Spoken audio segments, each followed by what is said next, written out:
So my name's Jenna right now, and I'm just starting my own coaching business.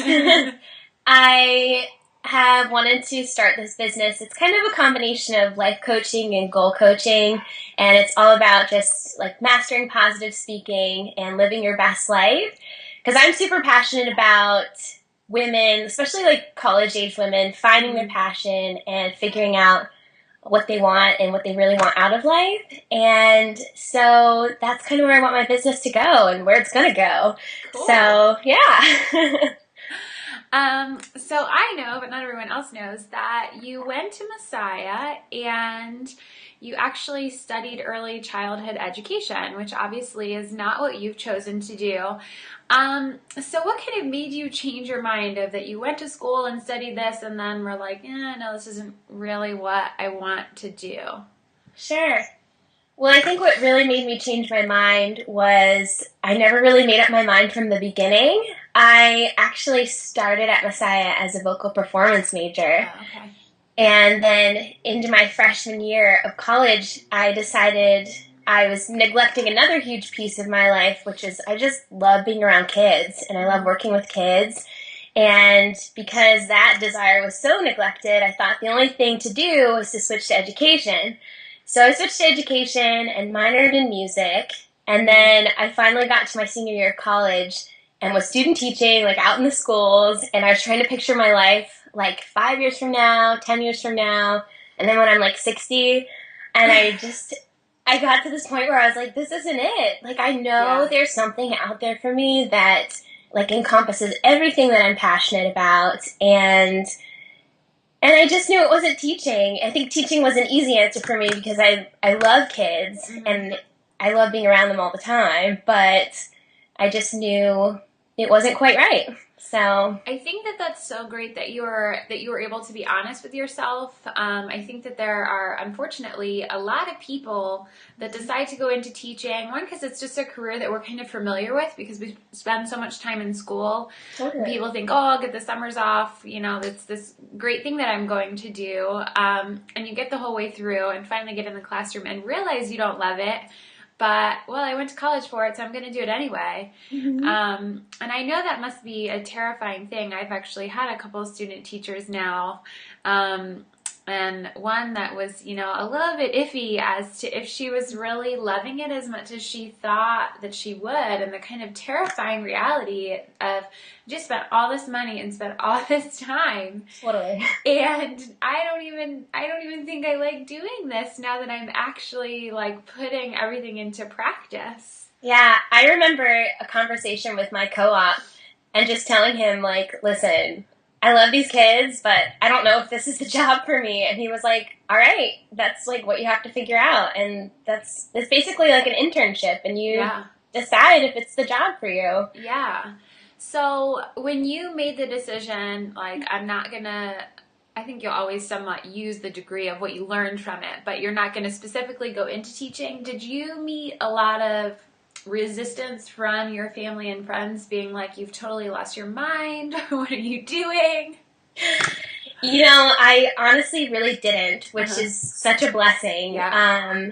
But I think because I was also so involved with music and performing at Messiah that most people, my family and my friends and everyone at the school, assumed I was like a music or theater major. Like if I would have met someone at Messiah, they would have assumed I was in the performing arts. And I think actually my mom had a harder time dealing with me switching to education than she did when I was at the end of it all, not wanting to teach.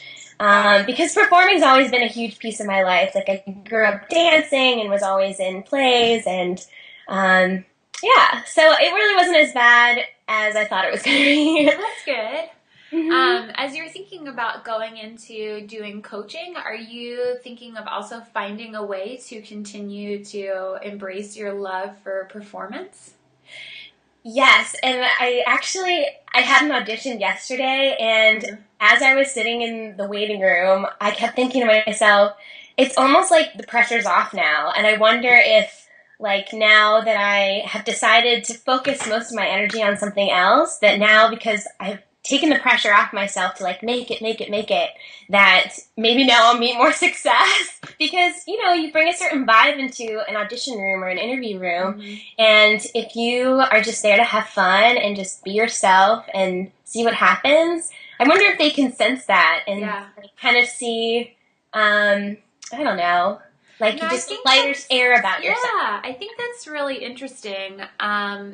I've been talking to a lot of people that this is my 5th year teaching, Mm-hmm. and you know, in the beginning, I had a mentor, and there were just all these things that I was always kind of trying to meet what I thought other people's expectations were, and what I thought people, you know, would say, "Oh, good job, Amber." And this year, I finally, you know, I just approached it and was like, I'm teaching the way that I believe in teaching, what I believe they need to learn, and I'm just doing my own thing. And it was the most freeing experience ever. And people that are around me do really seem to notice that, like, oh, there's something different. You just seem so much happier and like you're having so much more fun, because they're, you know, all these strange expectations that I had put on myself, and that was also keeping me from really being me, that now it's just kind of like, you know what, I'm going to do what I'm going to do, and if they don't like it, then I'm not supposed to be here, and I'll go do something else. Yeah, that's awesome. And it's really, so that might work out for you, now that you're just kind of... So I think I'm labeling myself a freelance actress, so I'll just kind of like take things as they come, but put all my energy towards something I'm really, really passionate about and want to, you know, work towards. Yeah, that's awesome. Yeah. So if you were going to start all over and go back to, you know, that dreaded time of when you're a senior out of high school trying to figure out, well, what the heck am I supposed to do next? What would you do differently, or would you just still, you know, take the same path? You know what? If I was still like 100% pursuing my acting career, I would say totally I would have done everything differently. I would have gone to a different school. I would have majored in acting, and I'd be a star by now, but that's like not the case. But I think there's huge value in just like the process of figuring it out.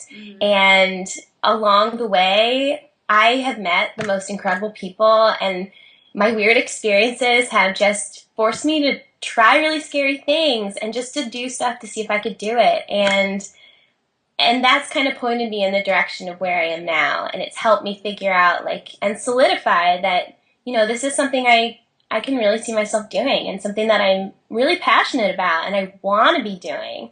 And I don't think you get those experiences elsewhere. You have to kind of like go through the bumps in the road and go through all those different experiences to kind of, you know, see where you end at the end of it.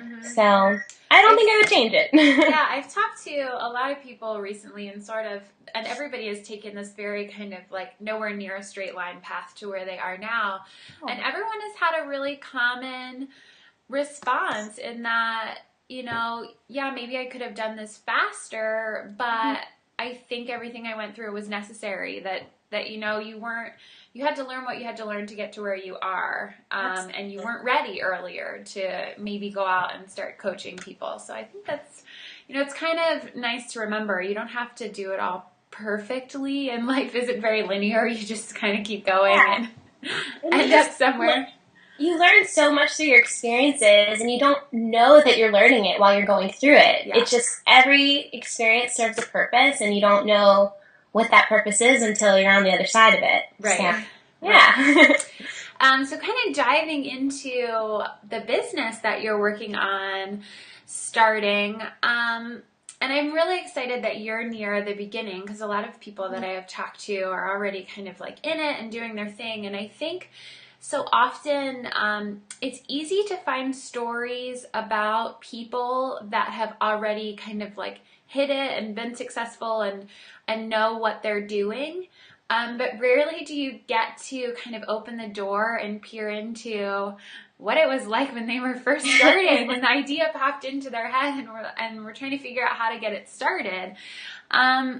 So how are you kind of going about getting everything together to start your coaching business? Yeah, I am setting a lot of goals for myself, and I think they're just little things that I know I need to be doing to get where I want to go. And I think in my mind, like from when I was like graduating college and headed out into the real world, I always had in my mind like it'd be so cool for someone to like write a book about this and for someone to speak to girls my age about like what I'm going through. And that idea just kept coming up and kept coming up. And now it's like so clear to me that like this is what you're supposed to be doing. So anyway, the steps that I'm taking just to like make it happen, I'm setting crazy goals. So I believe that you're supposed to be failing at like 50% of your goals because if you're succeeding at every single one, then they're not scary enough.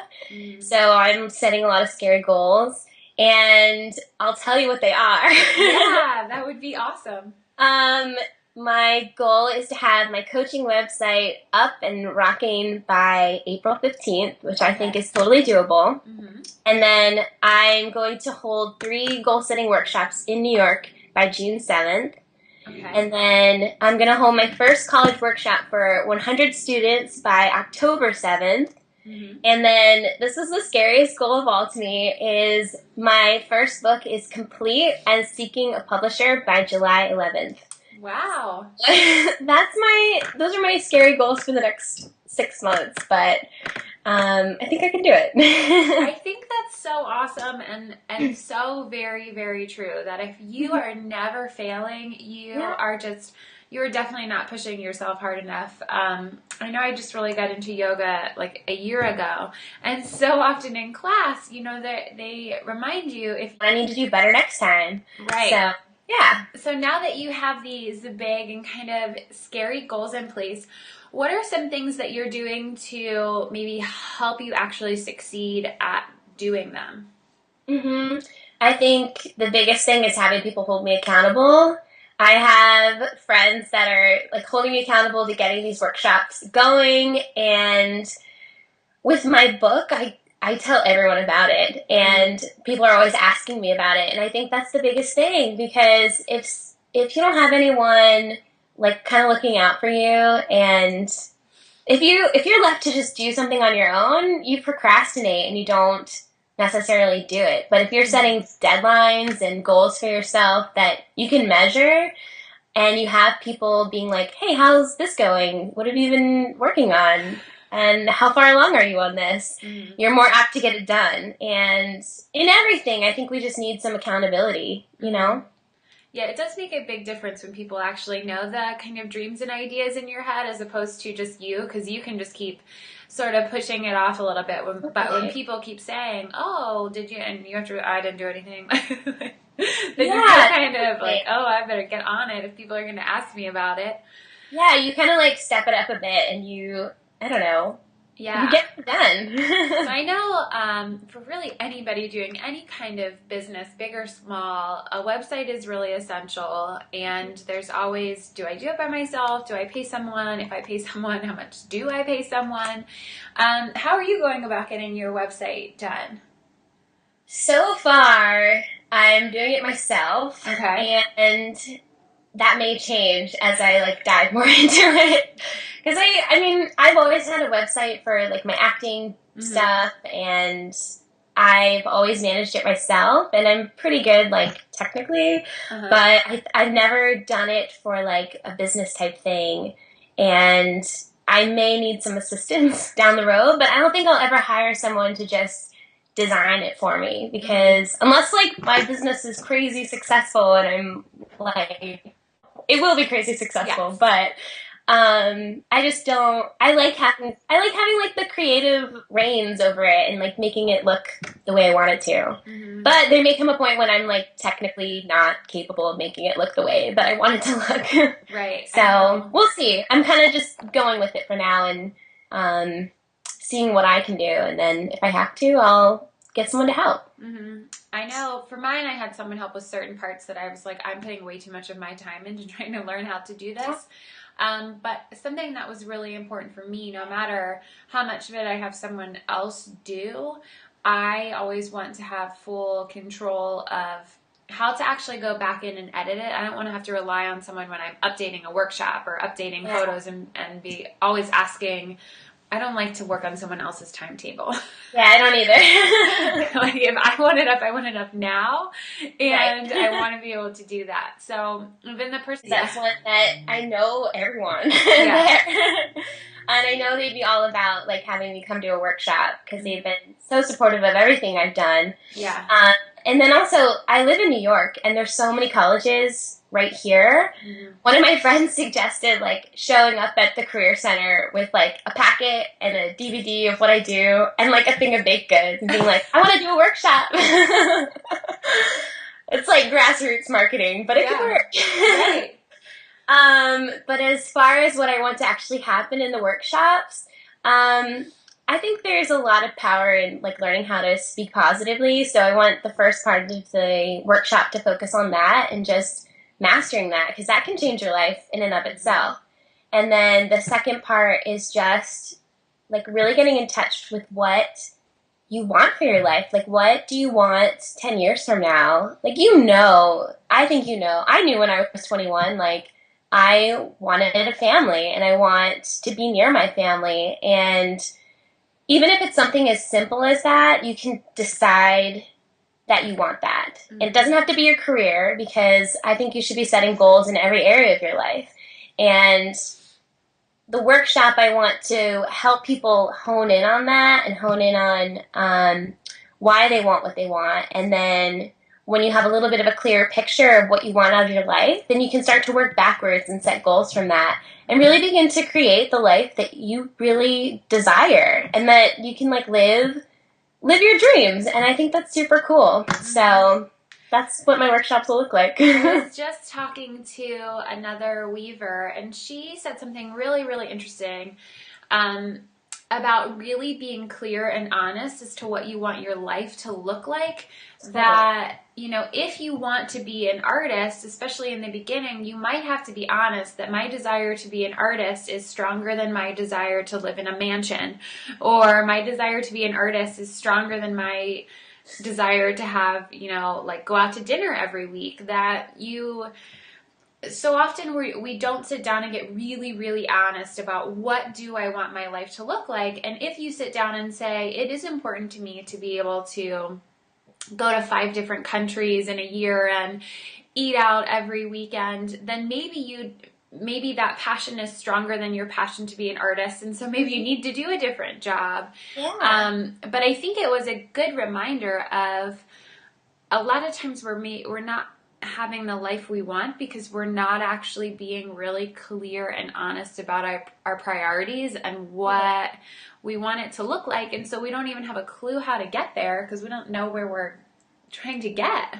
Exactly. And I think why it's so huge for me that I want to do this for college seniors is because I think in that last year, you don't necessarily listen to your own voice. You may be listening to the voice of your parents or your siblings or your college advisors or your co-ops in school.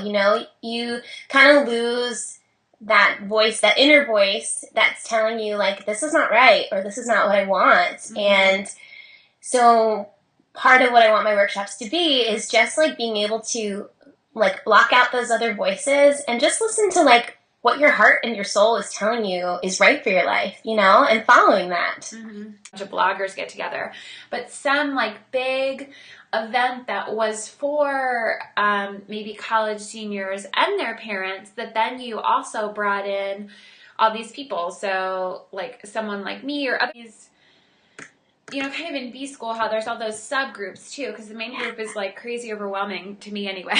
That each subgroup maybe had a mentor. So there could be a subgroup for I'm interested in coaching, and you could be that mentor, and I'm interested in doing like handmade items. So someone like me could be a mentor, and a mentor for I'm interested in doing food. So that this month you can just throw questions at me. I love it. And I'll answer them. I think that's... So what are some kind of, I know I listen to like 5 bajillion webinars, like anyone I see, I'm like, sure, I'll sign up for that. And normally no matter what, I learn at least one thing that I could actually try from it, and I've done some coaching. What are things that you've been doing, or blogs or things that you always turn to that have helped give you ideas on how to start a business and how to kind of make a plan? Well, the thing that kind of inspired me to like start a coaching business like this and really find structure of what I wanted it to look like, when I was the past year when I was really, really trying to do acting full time, I had a career coach, and I loved what she was doing. Like, I loved her format for things. Like, she would do teleseminars, and she would do a free seminar here in the city, and she does like individual coaching, and she has a book, and all the while I was listening to her trying to figure out my acting career, and then one day it dawned on me, and I was like, I don't necessarily want to be acting. I want to be doing what she's doing, and not for actors, like for my own thing. And that's when it kind of like opened up this whole world of people who do that. Like, there's a lot of people who have jobs as like expert coaches, you know, in a certain area of life. And so I spend a lot of my time like looking at their models, like different experts in certain areas, and seeing how they structure like their coaching business and the different programs that they offer and the books that they offer, and kind of figure out how to model that and make my business the same way. But yeah, so I've actually learned a lot about business from her because she teaches the business side of acting. And I feel like I can take a lot of those lessons and apply them to a different business. So, yeah. So I think the last question for today, so you shared some really big goals that you have. How do you go about kind of breaking those goals down into smaller bits, or the steps that you're going to take to actually make them happen? Yeah, so I think whenever you have a big, crazy goal like that, we call it trickle back. Like, you make an action plan and you say, okay, this is my ultimate destination. What has to happen between where I am now and that goal? So you start at the top and then you just like work backwards. So if my goal is to have 3 workshops in New York by June 7th, I like trickle back to now. What's today? March something? March 8th, 10th, I don't know. So I like look at my calendar and I'm like, all right, well, I got to plan them and like set a date for them. So I'm planning to do a workshop,